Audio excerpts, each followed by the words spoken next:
Mare, Mare, Oh, Mars, bakit? pautang mo na ako ng bigas, Mars.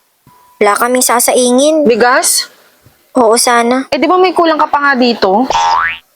Hindi mo nga pa nababayaran eh. Anong kulang? May utang ba ako dito? Abay, oo, may kulang ka pa dito. 2 linggo na nakakaraan. Sabi mo, ibabalik mo rin kinabukasan, di mo naman binalik. Di ba sinabihan na kita, pag hindi mo na ibalik kinabukasan, hindi ka na makakaulit sa akin. Pasensya ka na, Mars. Hindi na kita mapapautang ngayon. Alam mo naman, konti lang tinutubo ko dito sa tindahan namin. Tingnan mo nga, oh, wala nang laman yung iba, hindi ako makapamili. Gawa nang hindi ko pa makolekta yung may mga utang din dito. Wala talaga akong matanda na may utang ako sa'yo. Ay nako, may utang ka dito.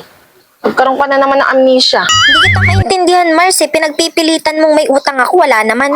Kung ako sa'yo magpa-check up ka na, malala ka na.